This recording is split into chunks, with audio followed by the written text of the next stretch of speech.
नमस्कार, मैं कंचन नौटियाल। स्वागत है आप सभी का हमारे शो पोर्टफोलियो पिक में, जहां हमारे साथ जुड़ते हैं अलग अलग एक्सपर्ट और बताते हैं कौन सा स्टॉक जुड़ सकता है आपके पोर्टफोलियो पिक में। अपनी खास रिसर्च और एनालिसिस के साथ देते हैं सही सुझाव। तो चलिए स्वागत करते हैं आज के एक्सपर्ट संतोष सिंह जी का। नमस्कार सर, स्वागत है आपका शो में। तो बताइए आज हम हमारे दर्शकों के लिए कौन सा पोर्टफोलियो पिक लेके आए हैं। नमस्कार, thank you for having me. Portfolio में आज हम जो कि पूरी दुनिया में इलेक्ट्रिक मोबिलिटी स्पेस में एक कंपनी काम करती है, KPIT equipments, KPIT technology actually में नाम है, और उस कंपनी के बारे में हम बात करेंगे। बहुत सारी चीज़ें हैं इस कंपनी के बारे में बात करने के लिए, लेकिन मुख्यतः देखी जाए तो जो मोबिलिटी में जो ट्रांसफॉर्मेशन हो रहा है एक तरह से, पहले हम मशीन जो थी, अगर आप पुराने गाड़ियों को देख लें, एम्बेसडर कार को देख लें, तो वो केवल पूरी मशीन ड्रिवन व्हीकल्स थी। अब वहाँ से हम इलेक्ट्रिकल ड्रिवन या सॉफ्टवेयर ड्रिवन व्हीकल्स कह लें या माइक्रोचिप ड्रिवन व्हीकल्स कह लें, वो हो रही हैं।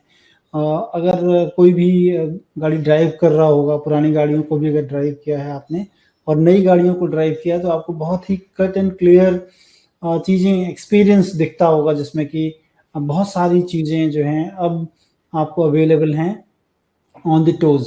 तो ये सारी चीज़ों को जो गति दे रहा है या ये जो सारी सुविधाएं आपको मिल रही हैं, उसमें काम करती हुई ये कंपनी केपीआईटी है, जो कि ट्रांसफॉर्मेशन जो इंडस्ट्री में हो रहा है, एक सी चेंज हो रहा है फ्रॉम मैकेनिकल टू इलेक्ट्रिक और from mechanical to software driven कह लें, वहाँ पर ये कंपनी काम कर रही है। और दूसरा जो इसके ग्रोथ का जो ट्रिगर है सबसे बड़ा, वो ये है कि जितनी भी बड़ी बड़ी OEMs हैं, जैसे हम कि ओरिजिनल इक्विपमेंट मेकर्स कहते हैं, उन कंपनियों का जो लक्ष्य है कि अपने क्लाइंट से जो भी गाड़ियां बेचते हैं, उसकी पूरी लाइफ साइकिल में उनसे कुछ पैसे रेवेन्यू कमाए जाए, एक बार गाड़ी बेचकर ही नहीं, बराबर ही।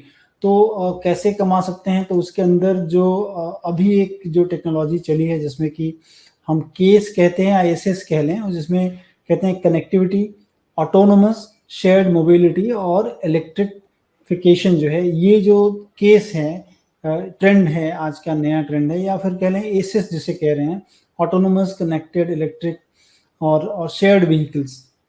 तो डेटा काफ़ी शेयर्ड होते हैं इसमें, और सारी चीज़ें ऑटोनोमस हो रही हैं और कनेक्टेड हैं सारी चीज़ें एक दूसरे से। तो ये सारी चीज़ों में ये कंपनी काफ़ी बड़ा हेल्प कर रही है। कह लें कि एक तरह से जो भी सॉफ्टवेयर सपोर्ट है इन सारी वर्टिकल्स में, जो कि ऑटोमोबाइल्स में है, मेनली प्राइवेट जो व्हीकल्स हैं, जो कि कमर्शियल कहते हैं, और एक पैसेंजर व्हीकल सेगमेंट होता है। तो पैसेंजर व्हीकल्स में बहुत ज़्यादा जो कि लोग खुद गाड़ियाँ ओन करते हैं, उसमें ये ऑटोमेटिक चीज़ें बहुत ज़्यादा आप देख रहे होंगे। कमर्शियल व्हीकल्स में रहती हैं, उतनी ज़्यादा नहीं रहती हैं।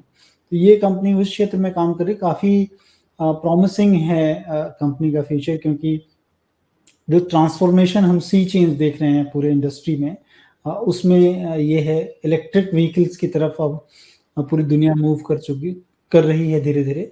वो ट्रांसफॉर्मेशन जर्नी में ये सारी चीज़ें जो कर रही हैं, काफ़ी अच्छा है। और हाल फिलहाल में कंपनी ने काफ़ी बड़े एक्विजिशंस भी किए हैं, जिसमें कि फ्यूचर मोबिलिटी सॉल्यूशंस बोल के कंपनी ने उसको लिया है, और एक कंपनी इन्होंने, जहाँ तक मैं देख रहा था, सोमित सॉल्यूशंस बोल के है, उसमें भी इन्होंने स्टेक ले लिया। सारी चीज़ों को इंटीग्रेट करेगी और 18 से 20% का रेवेन्यू ग्रोथ की बात कर रही है, और मार्जिन जो है वो 18 से 19% फाइनेंशियल ईयर 23 की बात हो रही है, जहाँ पर कि कंपनी करेगी 1000 करोड़ के आसपास कंपनी के पास कैश पड़ा हुआ है अभी भी।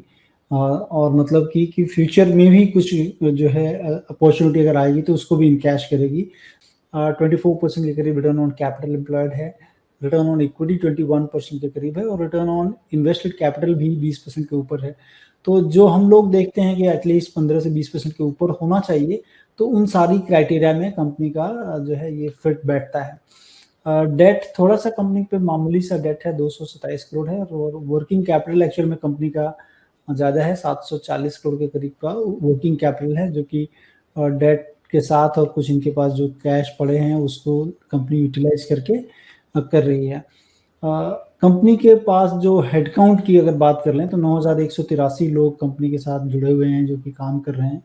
कंपनी का एट्रिशन जो कि इन दिनों काफ़ी ज़्यादा रहा है पूरी सॉफ्टवेयर इंडस्ट्री में। अब इनका हम देखते हैं कि जो कंपनी का जो बिज़नेस है स्प्रेड है, तो इनका बिज़नेस स्प्रेड अमेरिका से देख लें तकरीबन 40% के ऊपर 41% के आसपास आता है।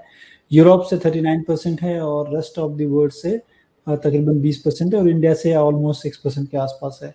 इन दिनों अगर आप देखेंगे कंपनी का तो रेवेन्यू काफ़ी अच्छा ग्रोथ रहा है। रेवेन्यू में भी अगर हम देख लें तो लास्ट ईयर 2021 में 2000 करोड़ के करीब का रेवेन्यू था जो कि बढ़कर 2551 करोड़ टीटीएम बेसिस पे हुआ है। ऑपरेटिंग मार्जिन अगर आप देखें पूरे क्षेत्र में सॉफ्टवेयर में तो ऑपरेटिंग मार्जिन घटती जा रही हैं क्योंकि एम्प्लॉय कॉस्ट बढ़े हैं। At the same time company का जो है इन्होंने मेंटेन किया और टारगेट भी जो दिया 19% के आसपास का है ऑपरेटिंग प्रॉफिट का, एबिटा का। तो ये सारी चीज़ें और इन द मीनवाइल इन्होंने अपने प्रॉफिट को भी जो है पंप किया है।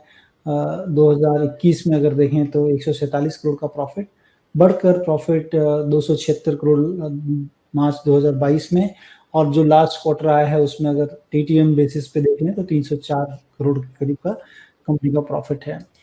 मुझे लगता है कि यहाँ से भी 30 to 40% की ग्रोथ एटलीस्ट 1 to 2 ईयर्स में देखने को मिल सकता है। सर ये तो बात हुई इस कंपनी की, अगर हम देखें तो इस कंपनी के पीयर कंपैरिजन में हमें कौन सी कंपनीज देखने को मिलेगी? देखिए, अगर डायरेक्ट एकदम एप्पल टू एप्पल कंपैरिजन तो नहीं हो सकता है, लेकिन इनके रेवेन्यू में जो कुछ चीज़ें दिखती हैं थोड़ी सी, वो केवल और केवल टाटा एलेक्साई की है। लेकिन वो भी पार्ट है, Tata Elxsi is a big conglomerate अपने, लेकिन उसका कुछ पोर्शन जो है रेवेन्यू का इनके साथ मैच करता हुआ है। तो जो नियरेस्ट कॉम्पिटिटर हैं ऑल्दो एट ए मतलब डिस्टेंट पे हैं, टाटा एलेक्साई ही है। और टाटा एलेक्साई की देखेंगे तो वैल्यूएशंस काफ़ी हाई हैं, करीब करीब 90 के ऊपर का पी है वो होगा उनका, और इस कंपनी का करीब करीब 55 का पी है। तो उस लिहाज से सस्ता दिख रहा है कि रिलेटिवली जो ग्रोथ है उसमें कंपनी में एक प्रॉमिसिंग जगह पे है। तो सर इस कंपनी की ग्रोथ के लिए ये जो ट्रिगर पॉइंट्स है वो क्या होंगे?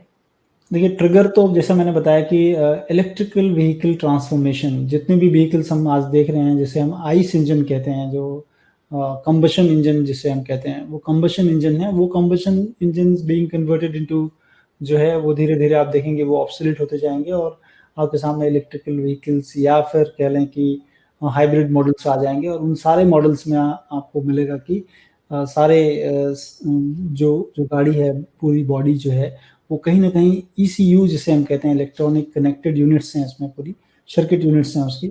तो उस सारी चीज़ों से, चिपसेट से पूरी गाड़ी लैस होगी और एक दूसरे से सारे पार्ट्स कम्युनिकेट भी करते होंगे, क्योंकि ECUs का वही जो बड़ा एक USP होता है। तो ट्रिगर ये है कि जो ट्रांसफॉर्मेशन, टेक्नोलॉजिकल ट्रांसफॉर्मेशन हम व्हीकल्स में देख रहे हैं, एक्सपीरियंस के तौर पे बहुत सारी चीज़ें आपको बहुत सहज हो जाएगा गाड़ी। सर जैसे कि हम देख रहे हैं ईवी का काफी तेजी से एक्सपेंशन हो रहा है, तो ईवी के आने से KPIT को कौन सी अपॉर्चुनिटीज मिली है? ये ईवी आने वाले टाइम पे बहुत बड़ा ट्रांसफॉर्मेशन है और 2030 तक ऐसा माना जा रहा है कि एक बड़ा जो है कारवां हमारे साथ होगा ईवी का। और आइस इंजन जो है, जो इंटरनल कंबशन इंजन है, वो कम होते जाएंगे क्योंकि पोल्यूशंस के कारण सारी दुनिया में जो है लोग कोशिश कर रहे हैं कि हमारे पास एक ऐसी टेक्नोलॉजी हो जो कि कम पोल्यूशन करती हो और इन्वायरमेंट के लिए अच्छी हो।